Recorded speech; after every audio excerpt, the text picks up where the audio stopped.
I'm glad you clicked on this video, even though I asked you not to. Here, we will talk about self-discipline and how it positively impacts your life. The fact that you clicked demonstrates that you had free will and curiosity, which are inherent to the common human being, but it doesn't define whether you are disciplined or not.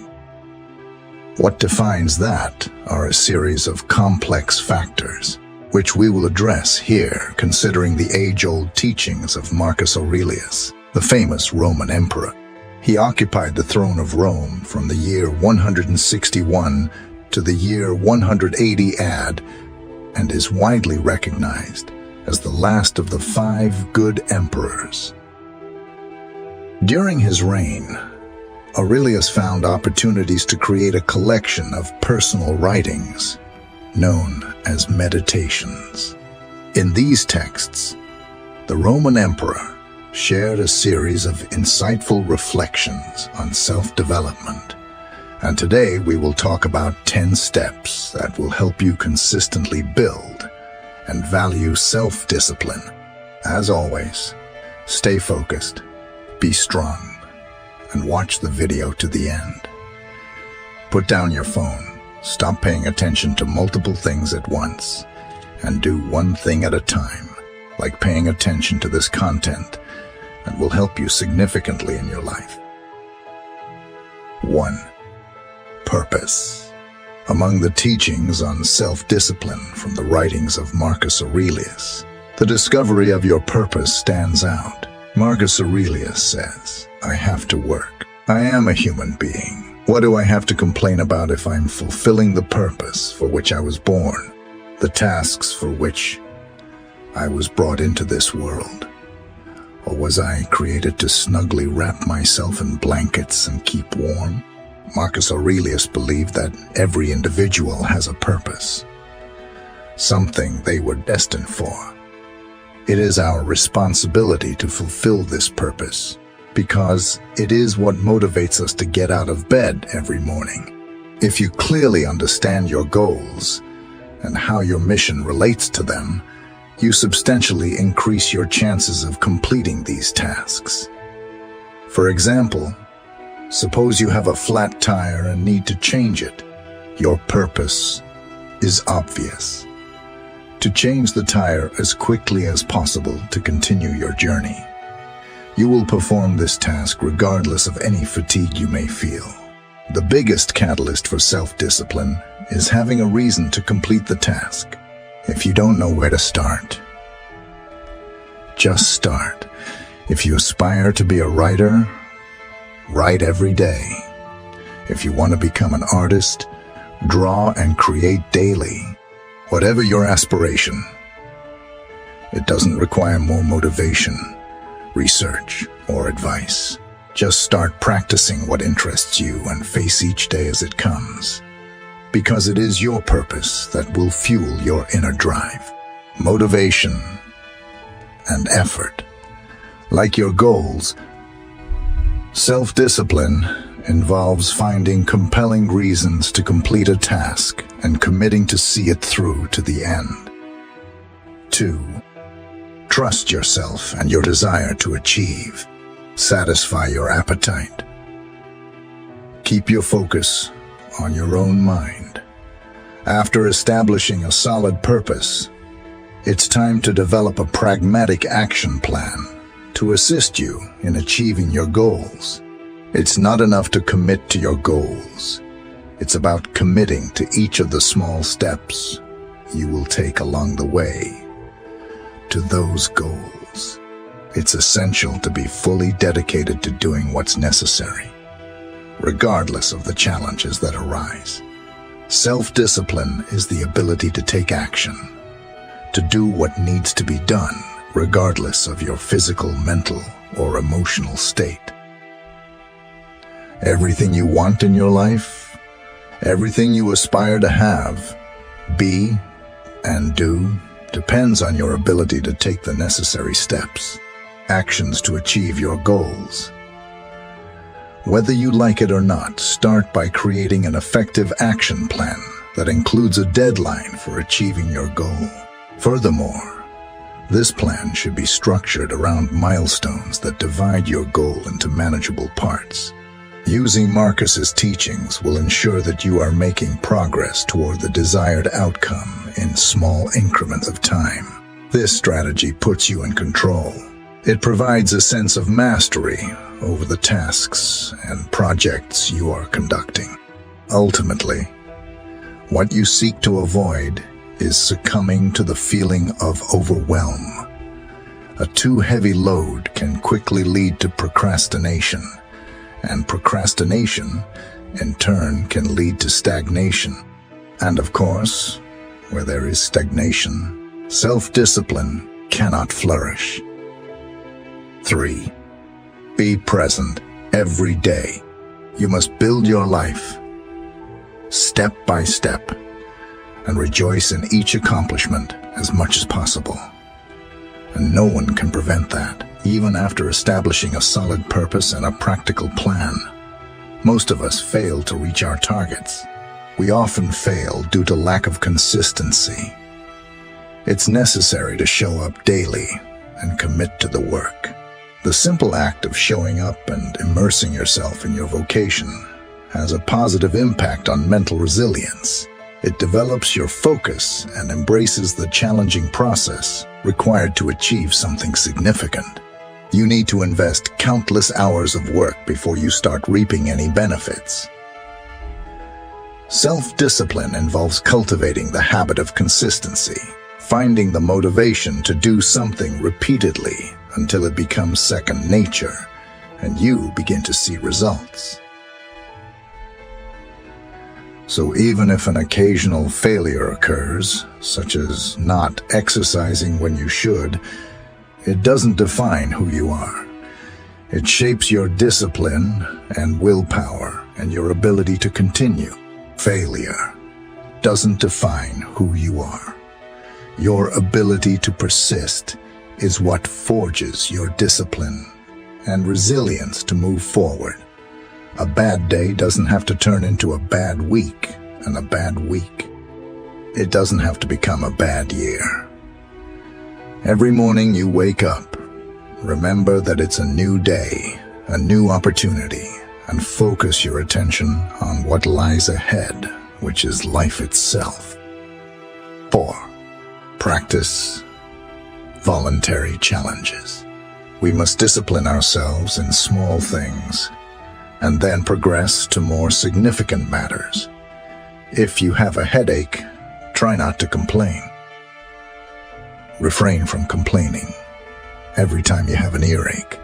And I'm not suggesting that you can't express discontent. Just don't do it excessively. Voluntary challenges are one way to develop our self-discipline.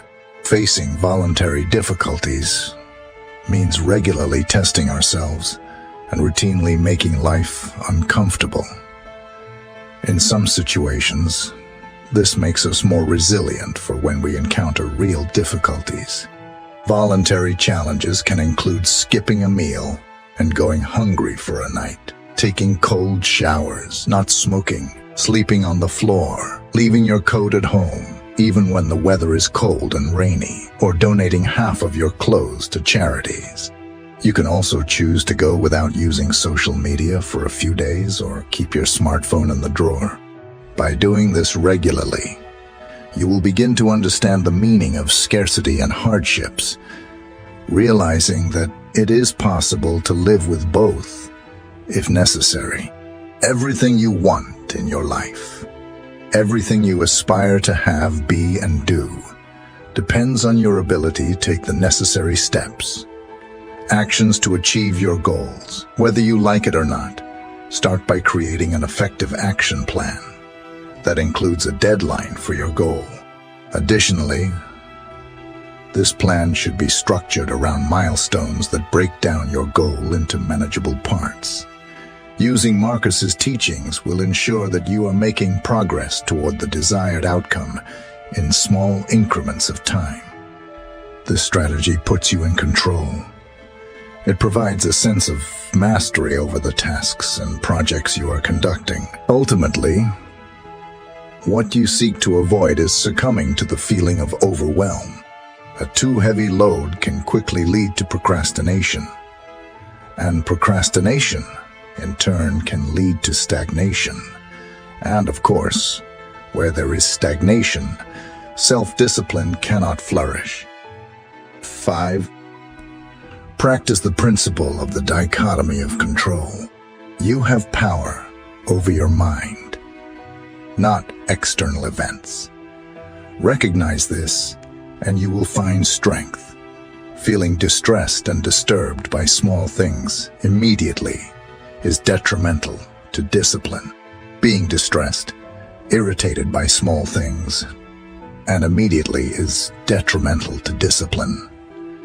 You have a goal and you are working on it, but then thoughts and concerns related to something external, that is, something beyond your control, disturb you.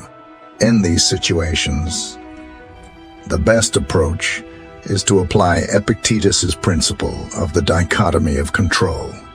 Reinforce to yourself what is under your control and what is beyond it. If you accept what is beyond your control, you will experience serenity. Remember the following whenever you feel distressed and distracted. Do you have a problem in your life? No. Then, don't worry. Do you have a problem in your life? Yes. Can you do something about it? Yes. And don't worry. No. Then don't worry. 6. Never assume the role of a victim. Do your job without complaining. Have you ever uttered any of the following statements? I was born with these circumstances. I never had the opportunity to learn something different. My parents set a terrible example. Everyone acts this way. What are they, essentially? They are excuses that people use to justify staying as they are. Instead of making an effort to improve, you must take responsibility. The why me mentality is the adversary of mental resilience. You may not be to blame, but the course of your life depends on your ability to identify what is under your control and act on it with your own hands. It depends on your ability to discern what is under your control and act on it with your own hands. It is essential to train your mind to approach situations in this way. Instead of automatically resorting to self-pity, it's undoubtedly easier to blame others when something goes wrong. However, only those with a considerable degree of mental fortitude can move forward, even when the fault is not theirs, and set things right. Those who take the initiative to act, not the ones who look away and point fingers. When you victimize yourself or blame your current situation, you relinquish control and absolve yourself of personal responsibility. And without a sense of ownership, significant progress becomes an impossible task. 7. Practice delayed gratification. In the words of Marcus Aurelius, so you were born to feel nice? Instead of doing things and experiencing them, don't you see the plants, the birds, the ants, the spiders, and the bees going about their individual tasks, putting the world in order as best they can, and you're not willing to do your job as a human being? Why aren't you running to do what your nature demands? Delayed gratification implies the ability to wait to achieve your desires. Imagine a situation at a Christmas party when you are faced with plates full of delicious and tempting food while trying to lose weight. If you give in and fill your plate with calorie-laden snacks, it may harm your diet, but you'll have instant satisfaction. If you can resist and spend the evening eating salads and munching on carrots, you'll probably have an even greater reward in the future. Losing those unwanted pounds and being able to fit into your favorite jeans. This ability to resist temptation and stay focused on our goals is often called Self-discipline and the postponement of gratification is often seen as a central part of this behavior. We delay what we want now so that we can achieve something different, something better later. 8. Disregard the naysayers when someone blames you or hates you, or people express similar criticisms. Look into their souls and see what kind of people they are. You will realize there is no reason to worry about anxiety over their specific opinion of you. Whenever you step out of the norm and assert, even if only to yourself, that you believe you have a special purpose in life and are willing to do whatever it takes to achieve it, you will attract naysayers. Naysayers are individuals who criticize, object, or oppose something. Naysayers love to say no. They may like you, but they fear progress. So, they are against everything, and their opinions are simply detrimental to your self-discipline. You must understand that allowing yourself to get upset about the opinion of someone you don't know or respect is as useless as getting upset about the weather. It's a waste of energy. Their voice doesn't deserve your attention. Don't hand over your peace to strangers who can disturb it as they please. You should actively seek honest feedback from those you respect. But if someone consistently has a history of being a naysayer, ignore them. 9. Seek wise people to inspire you. This will work even if you associate with people of good character to shape your life, like theirs, whether by choosing someone alive or from the past. Now is the time to seek guidance that can strengthen your self-discipline. More specifically, your role models can be friends, family, colleagues who have already achieved the goal you are working towards. Ask yourself, who is currently accomplishing this? Who has successfully achieved this goal? Who has successfully acquired this habit? Who has successfully made this change? Who demonstrates the self-discipline needed in this area? What can I learn from this person that can help me on my journey? Take the time to ask these people how they develop discipline. Ask how they implement specific actions that lead to the desired outcome. Then, leverage their wisdom to help you cultivate self-discipline throughout your personal journey. 10. Sincerely evaluate your day. These are the characteristics of the rational soul: self-awareness, self-examination, and self-determination. One of the most effective ways to develop more discipline is to examine yourself and identify your weaknesses. Be extremely honest with yourself and use this time to connect with your own self. Practicing nightly evaluation consistently will increase your self-awareness at all stages of the day, because you will actively gather information to formulate constructive responses to these questions. Ask yourself, what did I do well today? Where was my discipline and self-control tested? And how did I perform? What did I do wrong? And why did it happen? Furthermore, how can I improve? Now you have an idea of how you can improve tomorrow. But don't blame yourself. Follow Seneca's example and forgive yourself. Practice self-compassion. Research shows that forgiving yourself rather than blaming yourself is what prevents procrastination. And don't just be critical of yourself. Acknowledge what you did well so you can repeat it tomorrow. Be grateful for the good things that happened today. That was the video on how to build self-discipline. Thanks for watching. Don't forget to like the video and subscribe to the channel if this content was rewarding for your life. I'll leave 2 videos here that you might be interested in watching too. See you soon.